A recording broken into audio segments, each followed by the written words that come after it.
was hard for me to unlearn content marketing is not just SEO. And that's something that is hard to wrap your mind around. Meet Rebecca Reynoso. She's the managing editor of the MuleSoft blog at Salesforce, which targets highly technical C-suite executives. Selling into the C-suite is hard enough, but how do you do it when you're not technical? Flash forward 2 years and she's unlearned everything she's known about content distribution and developed a unique style that fuses her community's insights, internal subject matter expertise, and her own editorial eye to create highly resonant technical content. You can do as much research as you want online, but if you don't understand what you're researching, you can't verify that. In this episode, you'll learn how to perform quality control on content that's outside of your expertise, the power of leveraging community to generate high-quality free content, and how to build strategic relationships inside and outside of your organization. I'm Tommy Walker, my guest is Rebecca Reynoso, and this is The Cutting Room. Rebecca, tell me about your content marketing philosophy and how has it evolved over time? I definitely shifted away from content. Has to be a purely SEO game. Once I moved over to MuleSoft, it was kind of like a secondary idea, which was, hard for me to, I guess, unlearn that everything needs to be driven by SEO. And that's something that is hard to wrap your mind around, especially when you're used to, I need to rank, but I've definitely evolved from thinking that that needs to be your primary into something that needs to be focused for specific audiences. I've had to evolve, just writing and editing content that serves a more general audience on a bunch of different topics like sales, marketing, HR, you name it, to serving a very particular specific audience of developers and IT professionals and CIOs and people that have really high and heavy understandings of super technical content. And they aren't always plugging in an SEO keyword to find that content online. So a lot of it is shared by, social media or word of mouth, like, hey, go check out this blog, or a lot of times you'll find content shared on forums and things like that. So yes, well, people might be asking questions that can be found through search. It's not the primary engine either. So people are pushing for information about topics that, are really in the weeds, and you might not be able to find a really succinct SEO specific keyword to tie whatever they're asking about. When was a time that this really helped you out, the shift in thinking? Can you zoom into that very specific moment where you're like, oh, I can't do it this way anymore. The old ways aren't working because that's just not who this audience is. So what was that like for you? So I would say within the first couple of weeks of me starting with MuleSoft, I was coming in, obviously I had the knowledge about, overhauling guidelines, and that was part of the reason they brought me in. They wanted to revamp the whole blog process, the guidelines, and that was something that I did within my first year there, but I was not familiar with the content. Other than researching it while I was interviewing for the role, I wasn't super in the weeds on technical content. The first article I ever had to edit in a test for the role was actually a developer guide, which is one of the core pieces of content that we've historically published on MuleSoft. And it had a lot of jargon, a lot of words I didn't understand. And so I was doing more of the developmental and structural kind of editing as opposed to, being able to edit the content for, I guess, what it was actually there for, because it's I can't say whether this is correct or incorrect. I did as much research as I could, but there was so much information over my head that I was like, I don't know this. I know how to edit it to make it sound better, but I don't know what it's talking about. And I would say I've still encountered that to this day, where it's I will be reading about a topic that I need to edit, and it's I feel like only a developer can understand what this is saying. So I guess getting to that point of me realizing that I'm not always going to understand the content for what its purpose is, what it's trying to convey, in terms of the lessons or the knowledge that's being shared, even if I do understand the overall concept of what's being told. Gotcha. Okay. So what does the quality control aspect of that look like? Because obviously with a technical audience specifically, and then add an extra layer of that to chief executive officer or chief technical officers, CIOs, whatnot.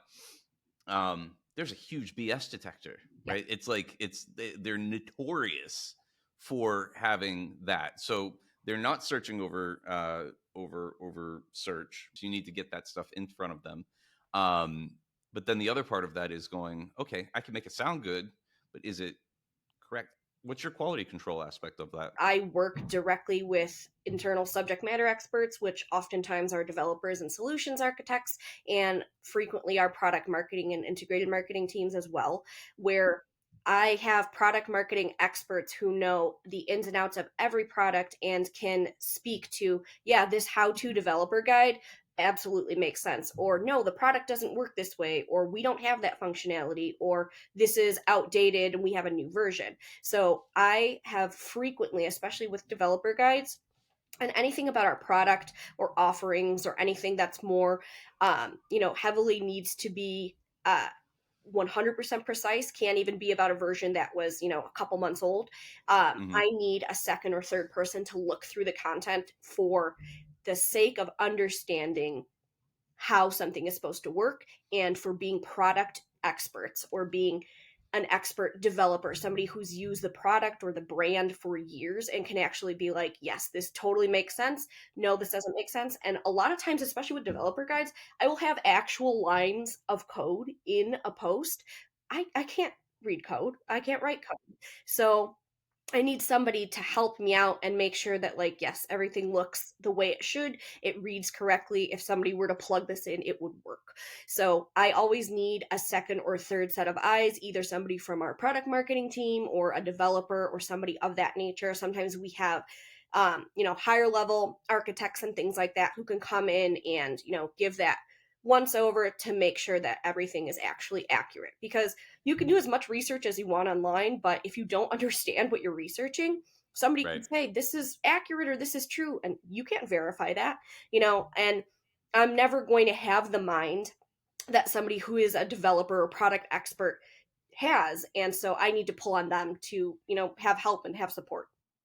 Well, especially if your writer is saying something new too, right? Like you can, there's two levels of that, right? There's a lot of content out there that's kind of already regurgitated from what's been said before, and it's like, okay, even if I could read this, even if I did know what it was saying, am I saying the same exact thing here, or is this person building on top of it? So I'm gonna kind of get into a little bit more of like the internal side of things. Did that, and then I am going to ask you, like, tell me about a specific scenario where this mindset has helped get you through. But does has that, like, when you got into Salesforce, MuleSoft, um did that force you to sort of look at building out your internal network in a different way, or looking at your internal networks differently than you did before? My primary, source of help has come from our product marketing team, so I grew really close relationships with them. I have never needed to talk to a developer a day in my life, nothing wrong with them or anything like that. It's just Yeah. we never crossed paths, and I wasn't like, we don't, or at least I don't know what they're doing there now, but when I was at G2, we weren't creating developer guides. So it's not Right. something where it's like I ever needed to verify that a code block made sense, and I never needed to verify that a functionality in a product was listed accurately. So yeah, like I would say, even less than working with people on my content team, I've worked with those two groups of people more than anything else. And other higher level, like not C level folks, but like director level for different tech sectors that we've had in the company, like even some of them would either write content for us or could help verify content, especially if like one of their team members wrote content, it could filter up to them and I could have them double check and be like, does this make sense, because I'm not 100% sure that it does. Yeah. Yeah, I had a similar type of experience when I was at CXL in my very early days, where it's like, I don't know anything about conversion optimization. You learn a lot on the job, though. You end up pulling out so much stuff where you're like, I didn't even know I was going to need this, but it becomes helpful in other areas, which is fantastic. Okay. So tell me about, so you've had this shift in mindset, right? You're no longer looking at, okay, we're going to look at the big old keyword list, high volume, low difficulty, blah blah blah, right? We're not doing that anymore. Instead, we're going, okay, let's look at, you had mentioned forums already, social media. How is that? What did that tell me about a scenario where that mind shift set kind of helped you mindset shift? There we go. Helped move, overcome some sort of challenge. Yeah, so one really good thing that we have with MuleSoft is the MuleSoft community, and I don't touch that directly. I just work with the team that does. So we have a community manager who runs all of our community initiatives. We have basically like a MuleSoft centric gathering place online for developers, architects, you know, tech folks and IT decision makers at pretty much every level, all the way from beginners. I'm trying to get my foot into the door to become a MuleSoft developer, all the way up to, yeah, I'm the CIO for a company. And all of these really knowledgeable folks get together.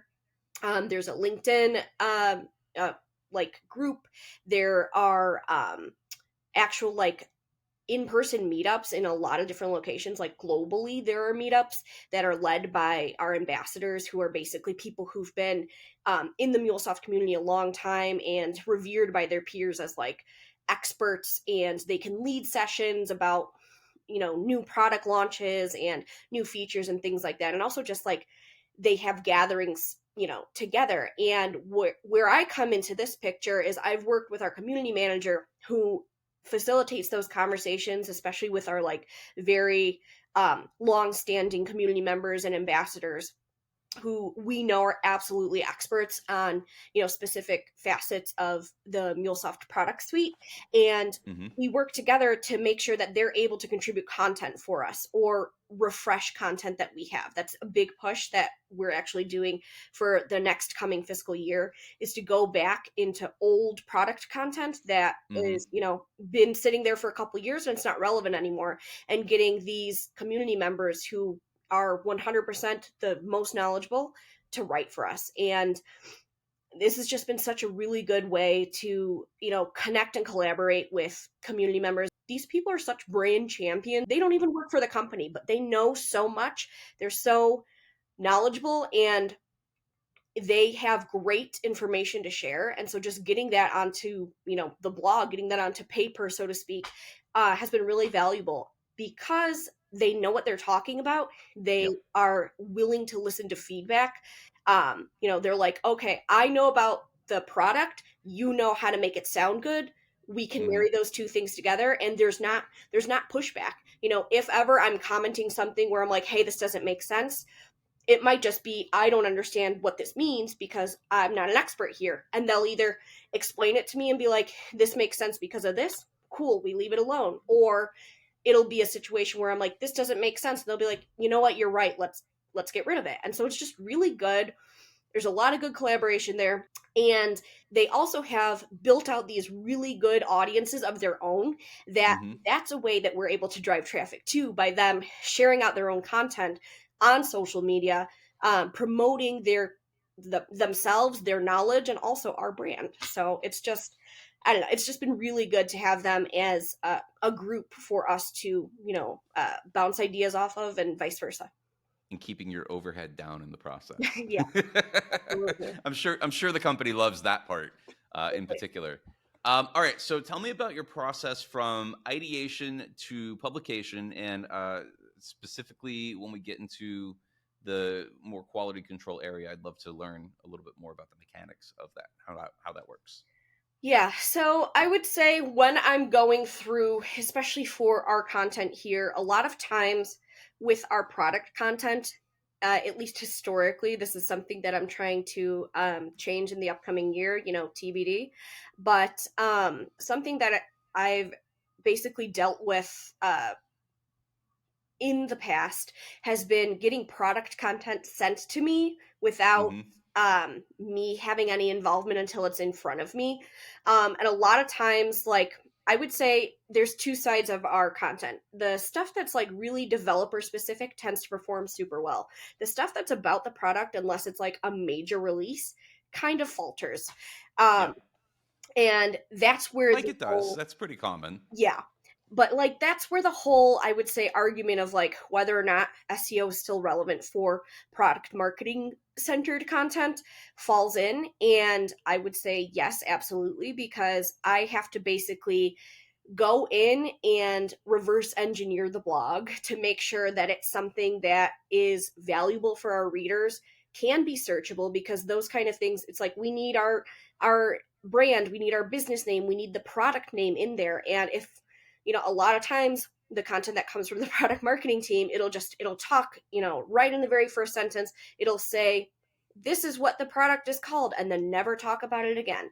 So just things like that, where it's like, I have to go back and make sure to, make sure the content has headers that are relevant to what the product is talking about, what new features are there, breaking up the content to make sure that it reads well for the general populace, and also as somebody who's trying to learn about the product. If it's just a Mm-hmm. block of text like, okay, this is the latest launch, the latest release, go try it out, click this link. It's like, it's so Yeah. boring. You could have just Yeah. made like a LinkedIn post about it. It's not necessary to have a blog. I know it's nice to be able to like go back historically and be like, oh yeah, we had a blog about this. It's like, yeah, but what's the point? 50 people Right. saw it, it went off to die, and it's just sitting on the blog, decaying. So basically going back in and doing some little SEO magic to make sure something is easier to read, easier to find, has the product centered keywords, with that kind of content. With the developer content, that is a little bit easier because it's so succinct and to the point. It talks about how to do certain things, the steps to do certain things. So it naturally builds its own SEO outline, Mm-hmm. because it's like there are succinct and intentional steps to how to approach using a product, and the right way to do things. It's like there's no, yes, there can be deviations where it's like if you're doing a math problem, you can figure out a couple of different ways to achieve the end goal, but Mm-hmm. all leads down to how to use the product, all leads down to how to get to the same answer. So being able to easily break up a post like that into, yeah, these sections make complete sense. You explain what the product is, you explain how to use it, you explain the steps to do it. If there's ever real life use cases, something like that, it's so seamless that that developer content is just like the perfect type of content to turn into something that can be SEO fuel, in addition to being actually helpful for our developers. Okay. I'm gonna take, so if I'm understanding this correctly, and please correct me if I'm wrong, some of the ideation itself is coming from, okay, what's the product do? We know that this is the answer. How are we building basically from the bottom up when it comes to the ideation aspect of it? Does that sound right? Yeah, I would say that it's less of a focus of me researching the content and topic, because we know what we need created, Mm-hmm. and it's usually content that's centered around whatever our latest product launches and releases, and information like that, that isn't just like release notes, because that's not engaging for anybody. But usually when there's a new feature or a new product that gets dropped or something like that, basically creating content on how to use it, ways to use it, and things like that. There's no master keyword list, other than like we have a couple of like core business keywords like APIs, for instance, and Yeah. um, but we have content on that already that's performing well.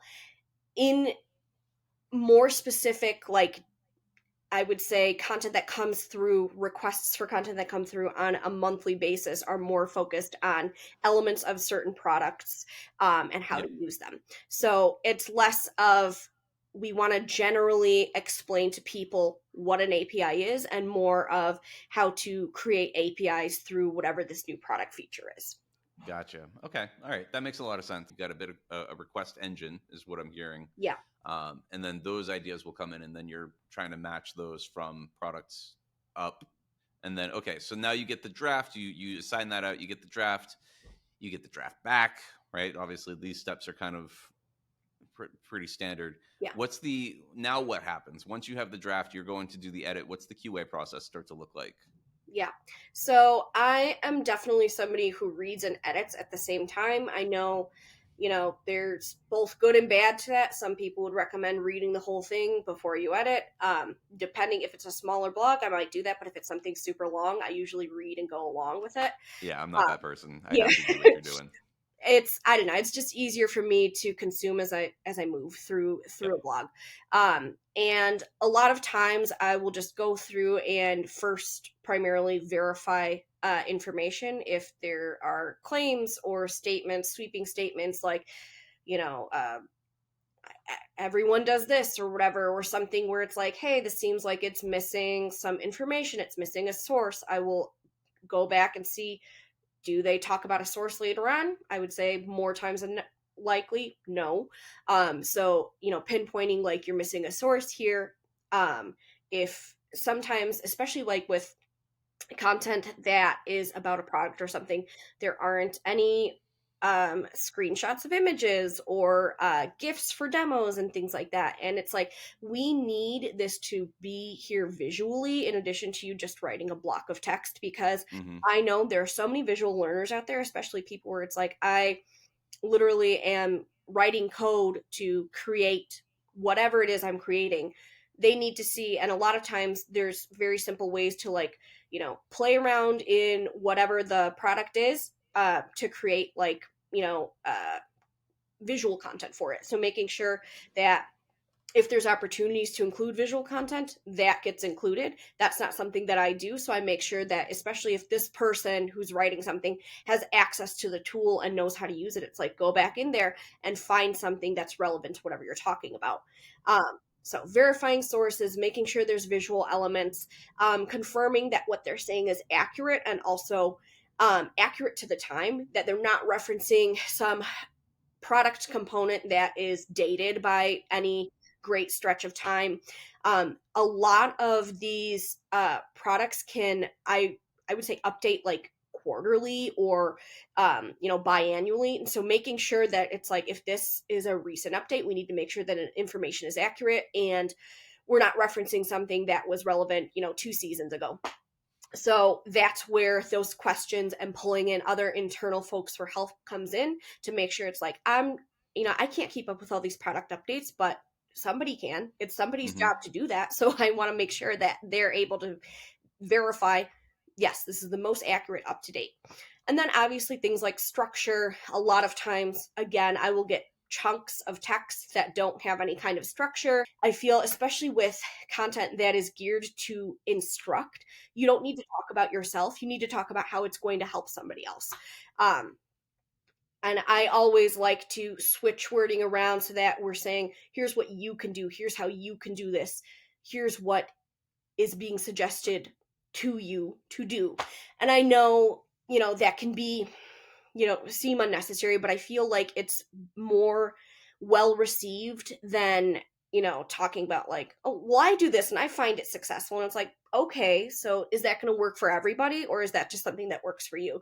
And for me personally, as a reader and somebody who's trying to learn how to do something, I find it off putting if somebody's like, yeah, I do this, and it's fine, it works, instead of like speaking with an authority on a topic. So just making sure Yep. that the person sounds like they know what they're talking about, that they're demonstrating through the content that they're sharing their expertise and the knowledge of how to do things step by step, without talking about themselves like, oh, I have 20 years of experience. It doesn't matter. Like, we just need to know that. I could go back and forth with you on that one. I could go back and forth with you Okay. on that. Well, I think there's a balance. I don't normally debate with the guests, but I think there's a balance, right? There's definitely, like, if I'm telling you what to do, right, but I'm not in some ways saying, these are my credentials, right? There is some element, not relegated to the byline, right? I think that that's something where it's like, someone so has 20 years of experience, been doing it, whatever, right? um I'm curious, like, what, where does that come from? Like, what do you find a balance, or are you pretty much just always like, cut it right away? Not all the time. Um, Okay. if it's Usually if it's a director or C level and it's something that's relevant to the Yeah. overall content that they're talking about, it makes sense to keep it in. But if it's Okay. just, a developer speaking to another developer, it doesn't matter if you have more experience than the developer you're speaking to. Of course you do. That's why you're explaining this to them. You are the expert. And I just feel like, I don't know, to me, and again, obviously there's differing opinions about this, but I feel like it comes across as a little braggy, where it's like, we know, like, we can see your bio. There's a link to the book you wrote, whatever it is. We know that you're the expert. They're coming to you for this information. They're reading something that you wrote. We know that you're the expert. So it's just, I feel like most of those things can just be pulled out, and, you continue on with the content. Like I said, if it's relevant to, especially if it's one of those like use cases, a blog that's about a use case where it's like, here's how I helped my team do this thing and the goals that we achieved by using this product, or how I taught my developers to do whatever. It's absolutely relevant. Being like, I have 20 years of experience doing this thing. I've led X amount of teams of developers. That is super important, and that definitely builds that authority within the content. But otherwise, I feel like we know you're the expert. Like, if yes, absolutely, there are times when you're getting people like content writers, and nothing against content writers. I am and have been one too, but it's like sometimes you'll have content that's written by a general content writer. It's like, you don't know what you're talking about. All you did was some online research to try to figure your way out. Like, I'll even speak to that for myself. Like, when I was doing very early content writing for G2, I was writing about AI, and it's like, I'm no expert in AI. Like, I'm good at writing a really solid blog post, especially one that's focused on SEO, but it's like, there are people out there who actually understand all the intricacies of what AI is and does that aren't me. So there's definitely that kind of area where it's like, if I come across a blog centered on whatever the main topic is, and it's written by just a content writer, versus somebody where it's like, oh, they have a background as a developer, and I can see this in whatever their bio or credentials is, and if it's necessary to put it in the post, 100% to differentiate, like, this person is an SME versus this person is a content writer. And again, no hate or shade to content writers. We've all been one, but there's definitely a difference in being able to write and talk about writing, because that's your expertise, and write and talk about something very technical if you don't have a background in it. Well, and there's a fine line between promotion and self-promotion, and it being relevant to the story overall that you're trying to tell. So, like, I totally see that. It definitely does become. I've encountered people going too far in one direction. It's like, yo, buddy, pull it back just a little bit. Like, I totally see where we're trying to go with this, and like, yes, the caveat that in your experience, this is thing that's useful, but not like in your experience. Like, so we gotta. Absolutely. I totally see that. Yeah. All right, we're a little over time, but I would love to learn. Do you have any like pregame rituals before you sit down to edit? So, for example, I've had guests say, I sit on my hands, or I drink a cup of tea, or I put on some nice music. What are your pregame rituals? I honestly, I feel like I do my best editing with two screens. There's plenty of times, especially if it's something a little bit lower stakes, like a blog about marketing, and that's not to say that that's not important, but if it's something where it's like, I feel like I know this in and out, and I can sit on the couch and edit while I'm doing something else, cool. But with this kind of editing, I can't really split my attention. Like, I need to have my double screens. I need to make sure I've got one screen where it's like, I've got, Google open. I've got whatever, SEO tool open. I've got Slack open so I can talk to people. Or if it's like off hours when I'm editing something, Slack where I can access whoever I need to talk to later on. Basically, having my dual screens is probably something that is critical for me for this higher, more technical kind of editing. For things that are more general, sales, marketing, what have you, I can be sitting on the couch, I can be, at a coffee shop, whatever. Other external distractions don't bother me because I could just dive right in. But this, I really need to focus, and like, it's easier to work off of, like, I don't have like an extra mouse for my laptop when I'm working on just my laptop. So it's easy for me to be, pulling with my mouse and using everything like that, and seeing two screens where it's like, okay, sometimes I'll even do Like I'll do copy the doc and then edit in another doc, Yeah. depending. So it just depends. But yeah, I would say having the wider space and more fewer distractions and more like focus straight to what I'm doing for more technical content versus other content types. I hear that. I have I operate on a 3 monitor setup at my office, and I have my laptop at home, and it's just there are certain things where I'm like I cannot focus without my other monitors. Like I need those to do many aspects of the job just because it's so spread out. I mean, you should see my desk, right? Like it's just everything's spread out all over the place anyways. So to have that like over multiple desktops, it's absolutely necessary to keep the focus in. I totally hear that. We're going to go take a break right now. We're going to go to the HRes spot. While we're doing that, we're going to also pull up the article. So we will see you all in just a couple minutes here. While we wait for the edit, let me tell you a little bit about HRes Web Master tools. Now, when I started the Content Studio, HRes was the first tool that I bought, and this will give you a taste of why. There are 2 parts to HRes Web Master tools, Site Audit and Site Explorer. Site Audit scans up to 5,000 pages per month and searches for over 100 predefined issues that could hurt your site's rankings. Once the audit's finished, you'll see your website's health score, a breakdown of the top issues, and how many URLs are affected. And if you need a refresher on what these issues are, they make it easy to see what it is and tell you how to fix it. To see which pages are affected by an issue, click on the number beside it, and you'll get a full list of URLs which you can then export and fix. They even made it easy to look at each category of issue with these super handy links in the sidebar. So if you want to see on-page issues, click over here, and now you've got a nice summarized report of things like word counts, title tags, and meta descriptions. You can also click on the Issues tab to see a list of issues labeled by importance so you can prioritize appropriately. The second part of Webmaster Tools is Site Explorer, which gives you a look into your backlink and search traffic data. Starting on Site Explorer's overview page, you can see top-level metrics for your website like domain rating, total backlinks, total referring domains, and the number of keywords your site ranks for, and your estimated search traffic.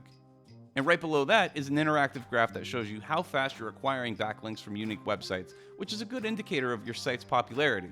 In this report, you'll see useful things like the website and page authority metrics of the linking page, and the number of referring domains it has, the estimated search traffic to that page, and the context of the link, which is all super convenient. You can also use these handy filters to really drill in on the data you want to see. There's also the Organic Keywords report, which shows you all the keywords your website ranks for. You'll also see keyword metrics like search volume, keyword, and difficulty score.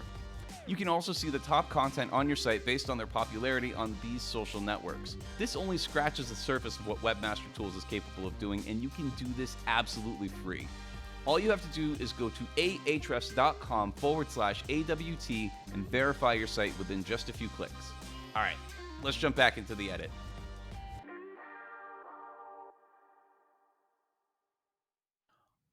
All right, thanks so much for checking out the HRef spot. We're back into it. Now we've got an article up here called How to Write Engaging Technical Content. Rebecca, I would love to get your first impression of this piece. Yeah, so honestly, I had to read the first page a couple of times because I was like, there's very little for me to say here. It's really well written and something that I was like, I don't know how I'm going to make any comments on this. So it was nice to, dive in and not be like, there's glaring things where I'm like, this is stopping me from reading the content. So yeah, I don't know. I was just excited. I was also excited by the length of the content. It didn't feel overwhelming, even though it is a very long piece, as you guys will be able to see. But it doesn't feel like it's too much. It doesn't feel overwhelming. There's definitely some things that, I would recommend we cut back, and we'll get into that. But overall, I think it's super informational, and the length is not a detriment for it. So that's awesome. That's actually really great to hear. You don't hear that. We hear that, but it's not enough where it's like, you know what, this is actually pretty good. So yeah, okay, cool. Well, let's run through. We've got the first real developmental edit here. So I recently spoke to a CTO craft community about building a software. This person starts off with, though, how do you feel about that? No, I'm just playing. No, go ahead. Um, it's it definitely took me by surprise. And you'll see as we go throughout that there are definitely some areas where I took the I away and switched it to a U format. But I thought that this made sense, um, especially since it gets into building a blog and then talking about tips for writing technical content. So I thought it was super relevant. Again, not my favorite thing to start, content with, but it made sense here. All right, cool. Okay, so I've been writing online since at least 2010. I don't remember if I've published anything before that, but that's the date of the oldest post I could find on my own blogs on my old blog spot. In that time, my interests have changed a lot, but I've published relatively consistently in along the way. Your first comment here is we can play around with the wording here, Yeah. right? So I think Oh, this there we go. speaks to what we were just talking about. It's a lot of I back to back. Like uh, the writer says I or I've, 4 different times in the first 6 sentences, and it's just too much. Um, I also didn't feel like the I don't all the way to along the way part needed to be in here. And honestly, I liked knowing when they've been writing since. I thought that built authority with them being able to speak to this topic. But I felt we could get rid of that whole section and then just say, I've been writing since this point. Most of my writing has been unpaid. Cool. Mm, It just goes super seamlessly in together. It like this is just kind of a lot of back and forth with it feels like they're talking to themselves, not to the reader. um yeah. like I don't know if I did this, it could have been sooner. It's cool, doesn't matter in this case. You've been writing since 2010 and most of your writing has been unpaid because of why. Cool. I think that's the most relevant information out of these 2 paragraphs, and fusing them together seemed like the most seamless and logical thing to do. Now it seems like because you did a lot of guest contributions with G2 in particular, but you're still doing it with MuleSoft. Um, this seems like the type of thing because I've managed guest posts before too. It seems like the type of thing that shows up quite a bit in this type of writing when you have a guest blogger coming in. Um, what would you so for somebody who does frequently contribute as a guest blogger, right? Because the hope is that you find people that you work with on a regular basis. What's your ongoing sort of coaching advice to someone who does this regularly in their writing? Yeah, so honestly, like I could have been very hardline and just scrapped this entire intro, the first 3 Hmm. paragraphs, and changed it into something that was a more general introductory paragraph that had no I statements, that was just about, without saying like if you're reading this, but kind of more of the if you're reading this and trying to learn about this thing, here's the information for you, just condensing it into a singular paragraph that could be about that prior to the main header. um Hmm. and I feel like that would be a great round. That's probably something that I would say for your average everyday guest poster. Like if I saw this on a blog that was coming through, I would have absolutely just scrapped everything and been like, we're going to change this up to make it more general for, um, if you're looking to do this thing, I'm going to tell you about it without saying I. Um, and here are the steps that we're going to talk about. Um, Okay. so honestly, I prefer that method almost exclusively. Again, I felt that this worked here, but in most cases, especially if it's somebody trying to build out either their freelance portfolio or their more junior content writer and trying to build out their portfolio of writing, I would say keep it away from being about you and what you do, what you think, what you feel. It should be how you are going to explain whatever it is to somebody else, how you are going to help the person that you're writing for. So, yeah, I could have definitely gone in and, like I said, scrapped the 3 paragraphs, turned it into one, and, gone from there. But in this case, it worked. But in most cases, I would say it should definitely be more succinct and no I statements. Okay. Gotcha.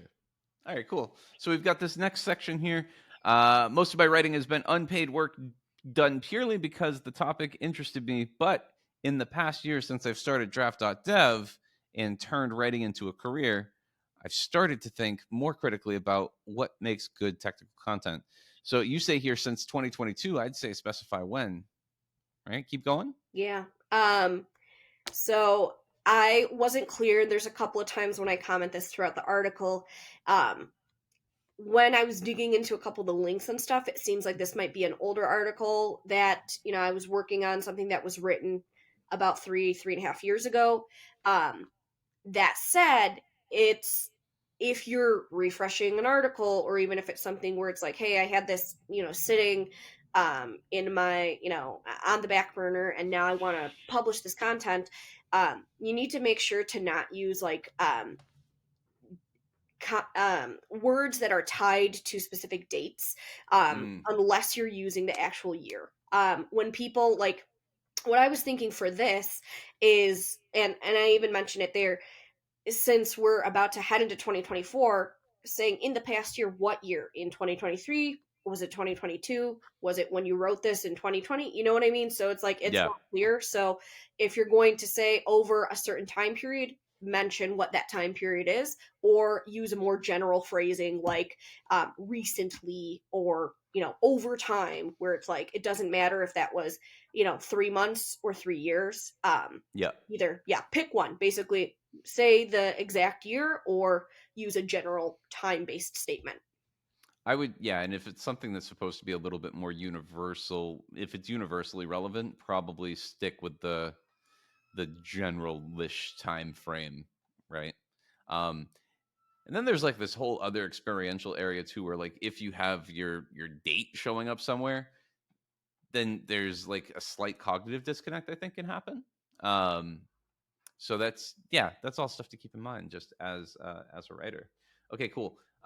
You have added quite a few, added and cut quite a few here. Tell me about your additions and your cuts. Yeah, so in the, subsequent paragraph, I added in a header.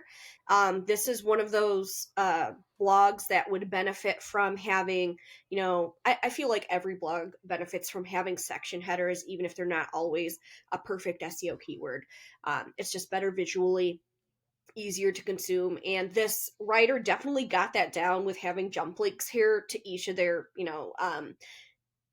extra subheader sections, and that's awesome. But they don't have a header that separates the intro into diving into the content, and I think it's necessary. So I just added one in there: 7 tips for improving your technical content writing. Um, Thought it made the most sense here. That's exactly what they're talking about. So just having something to break up. All right, here's my intro talking about, writing in general, and then talking about if you're looking to do this. And so I switched around the wording because it started off with, in this post I'll share my tips. I hate that so much. I don't care who it is, I don't care what blog it is, I don't care if you're, the president writing a blog. I don't want to hear it. In this post, I hate those 3 words. Yes. And it's like, we know we are currently reading the blog. Um, it's just something that it's like, it's never necessary to include. So I just switched it around. Instead of like, I'll share my tips, just if you're technology professional looking to improve your writing, this article's for you. Cool. Mm, That works. Um, it saying like, this, I'm speaking to you who's reading this. If that's not you, maybe you don't want to read this article, but you clicked on it because, you know uh the headline engaged you, you wanted to see what it was about, you're here for a reason, and I'm speaking to you who's here for that reason. And if that's yeah. not you, feel free to navigate away without it saying that. And credit to this author for getting to this quickly. Um, there are plenty of. I mean, you said before like you could cut the first 3 paragraphs and everything would be good. That and I agree with that. Fortunately, this author does not spend the first 3 to 500 words trying to clear their throat to get to, hey, this is what we're going to talk about. So I think what you're doing by adding this header here, um, is, if we're looking at it from the full experience, I'm seeing a headline somewhere, Google, or wherever, right? How to write engaging technical content. Yep. First subhead, 7 tips for improving your technical content. Next thing I'm going to see is this bulleted list, and I might not even see any of the stuff in between. So it's like you're doing some really good stuff here by just giving those small little visual cues along the way. Yeah. Cool. All right, and then right here we have just quite a few just little cuts. Mine are here, mine are there. Changing you or I's to U's. Yeah. Condensing your sentences, which is good. Tell me a little bit about your feelings on word economy in general. What do you mean by word economy? Word economy, like making sure not using more words. Like what you're doing here is you're condensing a lot of paragraphs, Okay. and like saying in 1 or 2 words what sometimes are taking 3 or 4 or 5 or 10. Yeah. So I almost always feel succinct is better. There's when I was coming from the academic world into content writing, that's something I had to unlearn. Using more words to say the exact same thing is just not necessary. If you can say it in a more condensed way, if you can, if there's opportunities to use contractions, and I'm not saying like cut all the color out of the content, you want something to be descriptive as it needs to be, or, expand it on when it needs to be. But if it's something that it's like, I don't know, something that can be said in a shorter version, why not? Like, Yeah. it's not so much like caring about like the overall word count unless somebody's holding you to a really strict like word count there, but it's more of just like get to the point, like say what Yeah. you're trying to say. You can say it so much easier. You're probably not going to say this long flowery excessive words when you're speaking, so just say it how you would say it. And I know like that's also another point of contention with a lot of people who edit, like whether or not speak how you write or write how you speak and what have you. And I don't know, I'd say for the most part it makes sense, not being overly casual or anything like that, but it's just, I don't know, it's easier to read, it's clearer. There was a LinkedIn post that I came across not too long ago, and it had mentioned, it was kind of going against the advice of omit needless words, right? It was basically talking about how that can cut all the flavor out of your word dish, if you will. My analogy, not this person's. But what I thought was interesting is the whole idea of cutting out words does not necessarily mean cutting the language or cutting even the flavor from it. Yeah. But what it does mean is being very intentional about your word choice and the sentence length. And if you want to get really pedantic about it, which I do sometimes, like how many beats are in a particular sentence. There is, I think, something that I don't personally agree with write like you speak, because I don't write like I speak. I write like a writer, to create a language that my voice can't do. Yeah. But I do think that there's what am I even trying to get at here? There's an opportunity. Cut the words, but don't cut the flavor. Like make sure you're using the right words to get what you're trying to evoke, the emotion that you're trying to get out of people. That's where that's all going. Cool. And then I think it's funny right here, right? Number 4 is write as you speak. And you change that to write like you speak. Yeah. Yeah. That's just one of those ones where I think that kind of demonstrates the exact point, right? Yeah. Okay, cool. So right over here, I would not recommend beginning your paragraph with somebody else's quote. This is one that comes up quite a bit, I think, in a lot of people's writing. Tell me about it. So I feel like if you are trying to show your knowledge and expertise, why are you leaning on somebody else's words? Show your knowledge with your own words. I would say one thing about this entire piece is that, and I didn't count, but I could tell you there's more than 10 quotes embedded throughout the content, which over, 24 pages of content, okay, that doesn't seem like a lot, but when the quote blocks are so big like this, and usually this writer puts them immediately under the header, it's a no-go for me. I feel like your quotes need to be introduced in some way, whether it's just one sentence to introduce the quote or you giving an explainer paragraph that leads into part of the quote. I also think like maybe there's a way to just cut bits and pieces, and obviously if this were formatted on a blog, you could do things like quote blocks where you have like one sentence that's bold and stand out, or click to tweet, whatever, whatever functionality your CMS has. But I would never recommend starting right underneath your header a quote from somebody else or words from somebody else, Mm. unless you're doing some kind of, I don't know, interview or something, and it's a response, like if it's some kind of blog where it's like, okay, this is a Q&A kind of thing, and under the answer header is the answer from somebody else. Otherwise, go ahead, use quotes, but don't have them be your crutch. I'm sure that these quotes were, fuel and inspiration for some of the content that was written here, which is awesome, and they should definitely be referenced, but they shouldn't be like, okay, well, this person says this and I'm like agreeing with them. It's, I say this and this quote supplements what I'm saying, and that's how Mm. I feel like it should be. Somebody else's words can supplement your own or complement your own. It shouldn't be, I'm basically leaning on whatever they said to make my point. And do you have sort of a similar take on that when it comes to external research as well? Yeah, I mean, I would say that there's almost never a reason for other words other than your own to start something, even if it's just like two or three words to lead into a quote, like this researcher notes, whatever. Cool.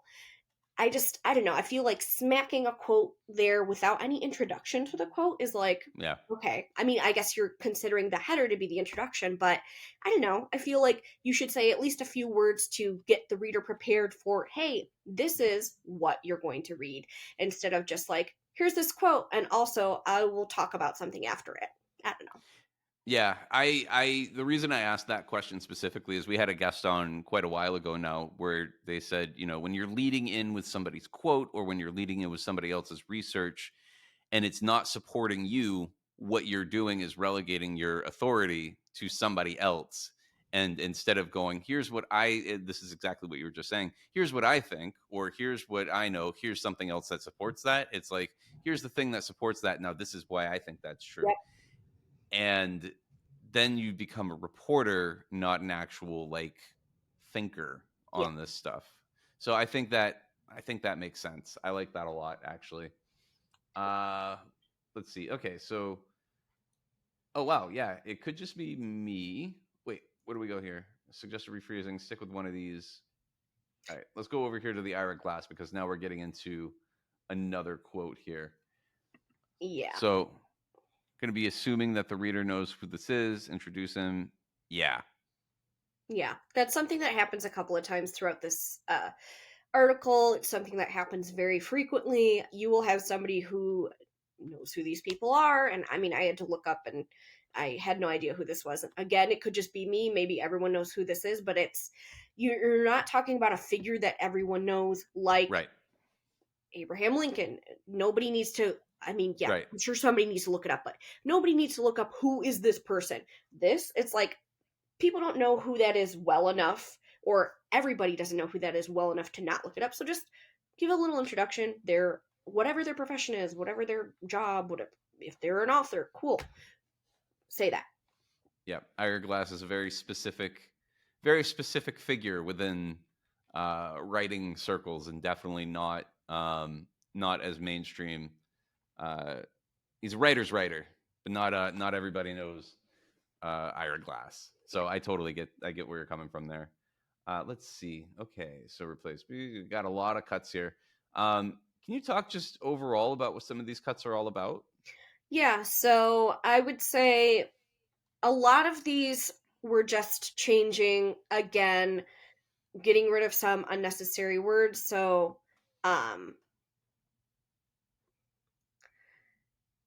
I guess rephrasing. So like I'll read these first two sentences in the section where it says a few years ago. So a few years ago I started dabbling in freelance writing. I remember thinking I was pretty good. You don't need to say I was a pretty good writer. We know. You just said you were dabbling in freelance writing, it's not necessary to restate that. You could just say, I thought that I was pretty good. Cool. Pretty good at what? Freelance writing. We know. And then adding a couple of words here and there. So, but my first draft back from, I was thinking I was a pretty good writer, and they were talking about how they got their first their draft back. I added was riddled with suggestions. I mean, I didn't add was riddled with suggestions. I just removed a URL because they had a link out to something that was just not relevant there. Right. And I talk about it right below. I just said I removed the link because he talks about non-technical editors can help you improve your technical content writing, and then links out to a link about technical editing. And I just thought that it was like, this doesn't make sense here. You're talking about a non-technical editor can do this, and then linking to a whole page about technical editing. It's just, you're kind of inverting what you're trying to say there. So just small things like that. Once we get into number 2 about be consistent anyway, I restated the same thing. Let's avoid starting with somebody else's words. We can adapt bits and pieces. I did also write something here, so I put a recommended rewrite here. So I just said another great thing to do would be to quote him using your own words, making it your writing rather than his, while still linking back to the website. And then I said I'll write an example. So I went to the link. I saw, okay, this guy's a programmer. He's a writer. Cool. So I wrote programmer and writer. Paul Graham agrees, noting blah, blah, blah, blah. Wrote basically what he said in his quote into a more paraphrased version where you're still linking back, you're still giving him credit, but you're the one who's saying, this is what he says, this is what he thinks. And it's okay to paraphrase as long as you're linking back to their, direct source, and you're not saying, I think this, you're saying, he thinks this, he says this.